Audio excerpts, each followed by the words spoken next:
2 kilometers to go now. Just 2 kilometers. They'll just drop into the town for the finish. It is actually very slightly uphill, and they level only on the finishing line. That could be crucial today. They've got a great gap there into the area where the barriers start now. They will be feeling they've got a good chance. Another move here. This will be Pereiro trying to lead it out. Just behind him, you can see Francisco Mancebo.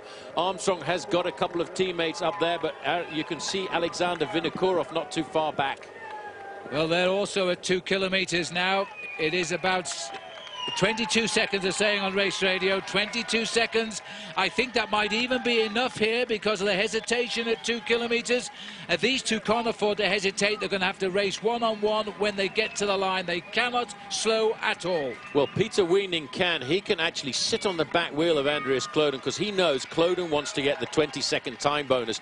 Weening has been away for an awful long time, and what he needs to do now is try and catch his breath a fraction, because this is going to be the most important sprint of his career. If they start jockeying for position like this, Phil, that group is going to come back. There's the red kite, 1,000 meters. And there's the little rise which takes them up to the finishing line in the far distance here.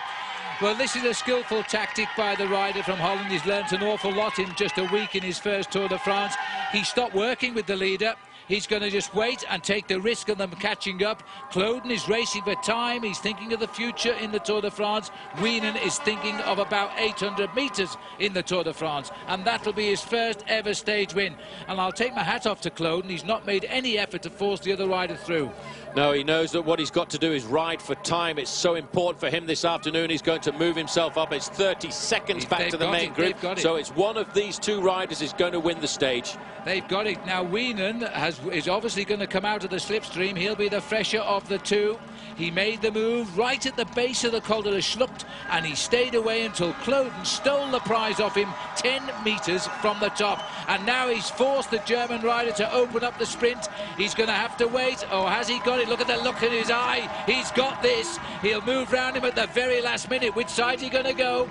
Now here he comes. His first ever victory in his first ever... Oh, did he get it, Paul? I don't know. Well, that's a photo, Phil. That is a photo. Side by side, those riders were as they came across the line, and I don't think either of them knew who'd got the win. Jörg Jatsk on the far right of our picture here. Cadel Evans on the far left in the red jersey. Vinokourov is looking for a time bonus. There's a third-place time bonus at stake as he starts to come out of the attack. Here, Christoph Böhler comes on the right, Valverde, and also Jens Voigt, and he's been washed away, Vinokourov. I think it's going to be Valverde who gets third on the line, and a very small time bonus. A very small time. A quick glimpse there of the yellow jersey coming in. Lance Armstrong home and safe, and this is the rest of the group. Jaroslav Popovic is in this group, and this is one of the riders from Boyka Telekom charging up to the line, trying to get himself the minor placings of the day. But looking back in that group, they have lost themselves a fair amount of time here this afternoon. There'll be huge time gaps spread across the field today because of the speed that they climbed right up that mountain. Top speed split off a lot of tired riders, and then after that, of course, they just ride home. And we're still awaiting the result of that photo finish. We haven't got it yet. This is Laurent Brochard coming in. I just caught a quick glimpse of the mullet there under his helmet. There you can see the guys behind are not too worried about this. All they're worried about is getting themselves to the line at the end of the day. Well, Brochard is a little bit down. Not a good result for him, former world champion. As almost his teammates right on his back wheel there, led home by Jerome Pino, just behind his teammate Brochard on the line. Yeah, it was a really good day for me. I felt really strong in the breakaway, and on the feet of the climb I attacked, and I saw on the motors who passed me that the guys were coming really quick, but I catched one guy catch me, and yeah, I was lucky that just one guy catch me and that I could beat him in a sprint. How good is this? First tour, first year. I mean, this must be a dream come true. Yeah, of course. I think every boy dreams about it. If you are a cyclist, you will win the states in the tour. So it's really perfect. It started well for us, but it didn't end very well. The team, we had a bad day, and you know, we had everything going for us in the beginning with George in the group and T-Mobile under pressure and chasing, and the tables were turned on us, and we were the ones in the back, and I don't have an explanation for it. You know, just have to keep my head up and wait for tomorrow. Yeah, I was actually pretty happy with how I rode. It was sort of really today's my first sort of not test, but first feel for how fast they ride in the tour and what the tour's about. And I was there, I could respond and follow when it really counted. This course isn't for me, and I was way outnumbered in terms of teammates today for me to do anything. So I just had to wait for the screen and do what I could there.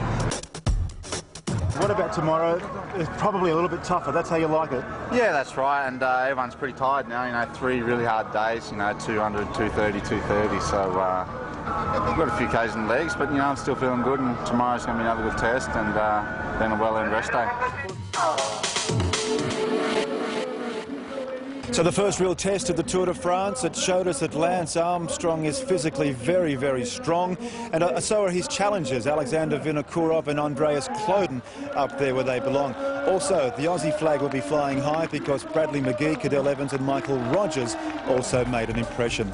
But the Stage 8 results look like this. Peter Vinning will look back on today as a moment of personal triumph. Andreas Klöden was more interested on making time on Armstrong. Alessandro Valverde, Kim Kirken, Jens Voigt, Jan Ullrich and Cadel Evans finished 27 seconds down on the 2 leaders. The overall standings has Armstrong's lead out to 1 minute from a fast improving Jens Voigt. Vinokourov remains third at 1 minute 2 seconds, with Bobby Julich, Ivan Basso and Jan Ullrich not far behind. And of the 10 Australians, all are still in this tour, with Evans, Michael Rogers and Brad McGee slowly rising to the top. But there's still a long, long way to go. Don't forget, tonight our live and exclusive coverage starts at 9:30 right around Australia. Make sure you watch Stage 9. Of course, we'll be back tomorrow with the highlights program. This is Mike Tomalaris on behalf of the team from France. Good night.